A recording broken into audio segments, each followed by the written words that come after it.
Hi, today we're not doing a usual type of video. Normally, I would have lights in the background, I'd have nice music playing, there'd be edits and all that sort of stuff, but there's going to be none of that today. This is probably a one off video for me. There's some stuff I want to share, and in order to share it, I'm going to need to tell you a story. It may seem like it's long and rambling, but bear with me, stick with me to the end. That's all I'm going to ask you. This is not going to be a video where I'm going to say to you, please hit the like button or please subscribe. None of that. That's not important. I need to tell you a story to start off, though, to get to my point. It may seem I'm rambling, but I'm not. Let's go back to the summer of 2016. At the time, I was a radio presenter syndicating my shows around the world. I had listeners in 95 countries and territories. So I was doing okay, but I was a bit like that. Do you know what I mean? Wanted something else. And I fancied moving to Spain. I'd been to Valencia a couple of years earlier and loved it and really liked the Spanish lifestyle. So I wanted to move there. At the time, I had a friend who I'd known since I don't know, I was about 14, 15. And he'd moved to Spain maybe 12, 15 years earlier. He'd developed a decent lifestyle for himself, I suppose. That's the truth of the matter. Anyway, I was online and I was talking about I fancied moving to Spain and I was looking for work and, in radio and that sort of thing. And he said to me one day, why don't you come and stop with us for a week and have a look round? He said, funnily enough, I know a fella who owns a Spanish radio station that goes out to all the Brits in the area. He said, that might suit you. He said, I can have a word for him and you can have a meeting with him. So I said, yeah, that'd be nice. So anyway, she wasn't my wife then, but we went to Spain and we had a week with my friend. Did all the touring and all that sort of stuff and quite loved it, liked it. I loved the place. Where he lived was in the mountains. It was 15 minutes from the coast. He had a nice bit of ground. His wife had horses and stables out the back. So he'd done really well for himself out there and we were quite keen to go. But I had some questions. So I was asking him whether he missed England, he had two children that were still in England, a son and a daughter who's got a couple of small kids, and he had his youngest son was living with him over there. And I said to him, do you miss it? Is there anything, what are the downsides? Do you know what I mean? And he really couldn't tell me many downsides. He said his daughter and the kids and his son used to fly over quite regularly to see them. He said there isn't any real downsides. And so that buoyed me. But Debs has got a son who was about a year and a half younger than his son that was living there. So I spoke to him about it and said, well, how do you find it here? And to be honest, he came over glowing with all these things about how nice it was there, how he'd developed friends. He spoke not only fluent Spanish, because he'd been there since he was 5, but also a dialect called Valenciana. And he was well ingrained in the culture. And they were both doing well. He was a really nice kid, funnily enough. So we decided to look around. We had a look around, found some places. I went and saw the man with the radio station, and it didn't really work out. But we had a nice break. It was August. The sun was shining. You know what I mean? So we came back. Now, while we were there, the first day we flew, I lost 2 members of my family. My aunt died of cancer, and on my mum's side of the family, one of my cousins died, had a brain tumour, both on the day that we flew out to Spain. And it sort of took the glow off of things. Anyway, that was in the August. In the September, I developed a stomachache. The stomachache lasted 2 weeks, a bit more. This is in the September. My wife kept going on to me to go to the doctor. And so I went to the doctor and he gave me some tablets, said, come back in a fortnight and we'll see how you are. Fortunately, that all cleared up. So I went back anyway and told him that my stomachache had done. That was fine. And he said to me, good, I'm glad to hear that. Come back if you need anything else. As I walked towards the door, he said, "Hang on 1 minute." He said, "You've got a bit of a fatty liver." He said, "I think we'll go and get you scanned for that." So I said, "Okay, yeah, if you like." So he made me this appointment, and it was on November the 8th of 2016. I know the date because it's the day after Debs' birthday. So I went and had the scan in the morning, didn't think nothing of it, came home, and then that afternoon, my doctor rang me. And he said, "James, when they did the scan for your liver this morning, they found a lump on your kidney." And I said, "Okay, so what is it?"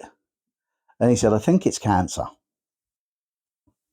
So I was a bit rocked, but to be honest, he said, "And what I've done, I've made you an appointment for 10 days from now to get a scan, and then 4 days after that to see a specialist.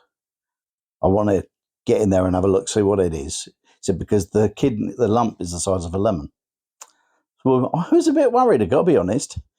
And those 10 days or whatever it was were probably the worst days of my life. And this is the first point that I want to tell you about this story. I can remember acting the brave guy, but not sleeping at night. And I can remember thinking, is this going to be my last Christmas? Am I going to see another birthday? What about my kids? They live 200 miles away from me. How many times am I going to see them? Is this the end? Could this be the end? And I was really, really worried. But do you know what didn't worry me at this time? It was all the crap of life that was going on. How we were going to get a living, what we were doing, all of the stuff that bombarded us from the news. None of that was relevant to me at all. It sort of shook me about a bit and made me think about what was really important in my life. And at the time, it was my family and my friends. Thinking about how many more times I would see them. Anyway, I went to the scan, went to see the specialist, and he said, "It's a lump on the side there." I said, "Has it spread?" And he said, "No, we don't think it has." He said, "It's on the good side of your kidney. My suggestion is we go in, cut it out, and you'll be fine." Oh, that's good. So we sat and chatted about the situation. And then I said to him, "How is there any chance if you cut it out and get it, is there any chance it will come back?" He said, "Yeah, there's a very tiny percentage of it." So I remember saying to him, "What if you took away the kidney?" And he said, "Well, then there's no way it can come back. It hasn't spread around your body. Take the kidney out, it's done." So that's what we did. And apart from that, all was well.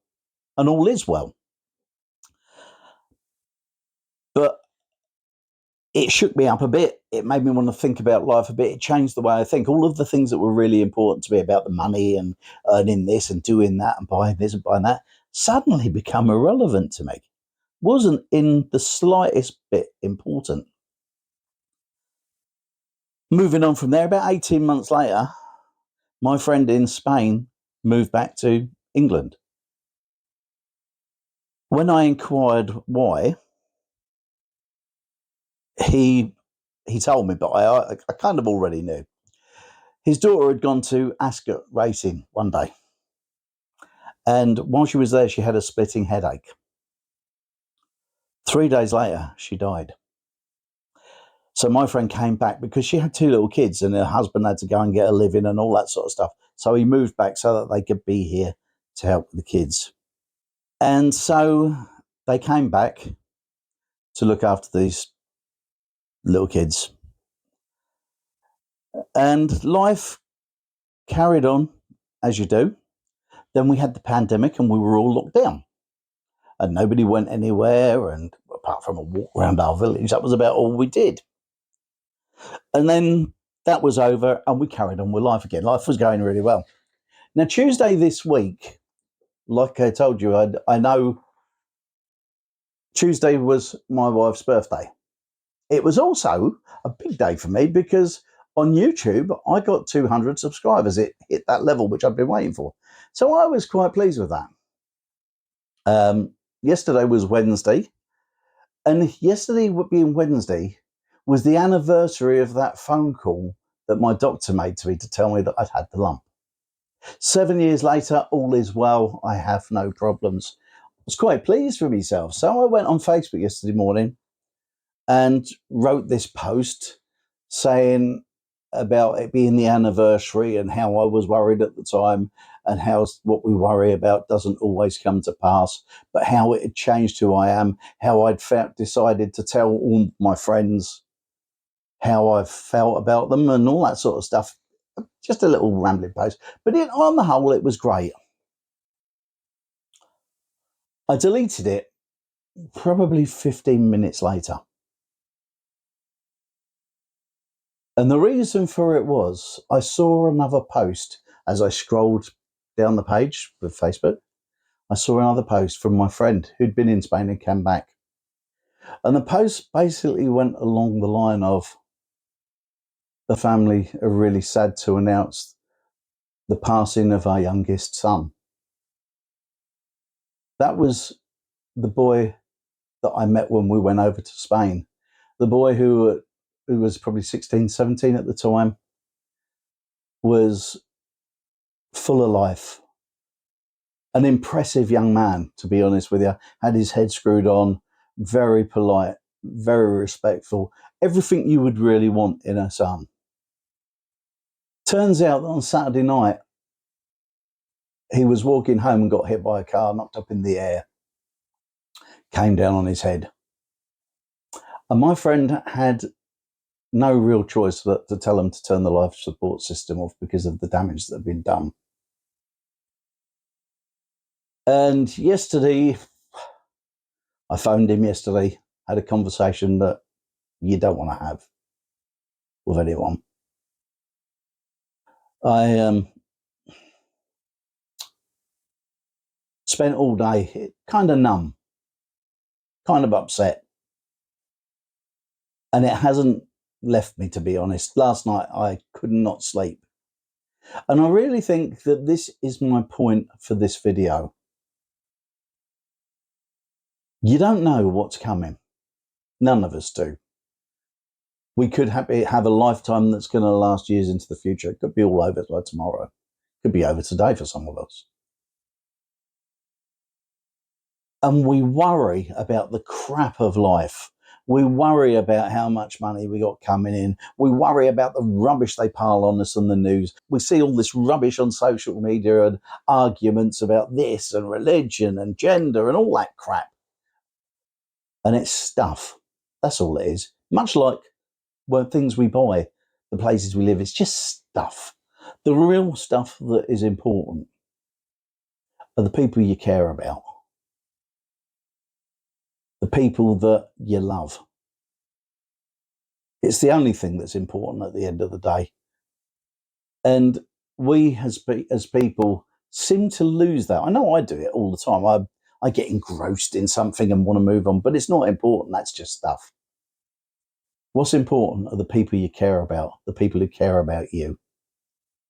And that's why I've made this video, just to tell people you love them.